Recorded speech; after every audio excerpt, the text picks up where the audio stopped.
put down the pull cord and back away from the machine. Seriously, that $400 gas-guzzling tiller you've been lugging around, it's not prepping your soil. It's actually a microbial blender that's destroying your garden's future. Hey everyone, welcome to Green Grow USA. I'm Naim, and today we're talking about why tilling is so 1995. We've been told for decades that turning the earth is the only way to get a harvest. But if you're tired of backaches, grocery store sticker shock, and plants that wilt the second the sun hits them, I've got good news. We're going to be lazy pros. We're going to let the worms do the heavy lifting while we sit back with a cold drink and watch the carbon sequestration happen in real time. Look, it's 2026. Between inflation and the weird weather patterns hitting everything from Zone 3 in Maine to Zone 11 in SoCal, we can't afford to lose our topsoil. When you till, you're venting carbon into the atmosphere and killing the very fungi that help your plants survive a heat wave. We aren't just growing kale, we're building an underground insurance policy. 1. The fungal-to-bacterial ratio, the science bit. Think of your soil like a city. Bacteria are the construction workers. They're fast, they're messy, and they love disturbed ground. Fungi, however, are the high-speed internet and the plumbing. When you till, you're essentially running a giant wrecking ball through the internet cables. In a healthy garden, we want a balanced fungal-to-bacterial ratio. The fungi, or mycorrhizae, reach out and grab water from places your plant roots can't even touch. No-dig keeps those cables intact. 2. Sheet mulching, the cardboard gold. Here is the game changer. Instead of digging up those stubborn weeds, we're going to smother them. Grab some plain brown shipping boxes, remove the plastic tape, and lay them right over your grass or weeds.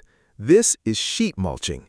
It creates a dark, moist playground for earthworms. They'll eat the cardboard, poop out high-quality fertilizer, and aerate your soil better than any machine ever could have. 3. The 10-year shortcut. Nature takes about 100 years to build an inch of topsoil. We don't have that kind of time. By layering cardboard, 6 inches of organic compost, and a layer of wood chips or straw, we're essentially building 10 years of topsoil in a single season. It's like a cheat code for your backyard barbecue garden. 4.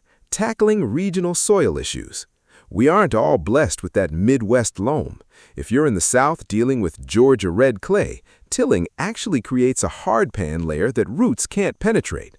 No-dig softens that clay from the top down. If you're out west in sandy soil, no-dig is the only way to keep moisture from just vanishing. 5. Carbon sequestration at home.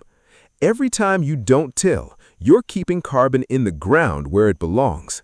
That carbon is the glue that holds your soil together. It's a win for the planet, sure, but it's a massive win for your tomatoes because carbon-rich soil holds 10 times more water.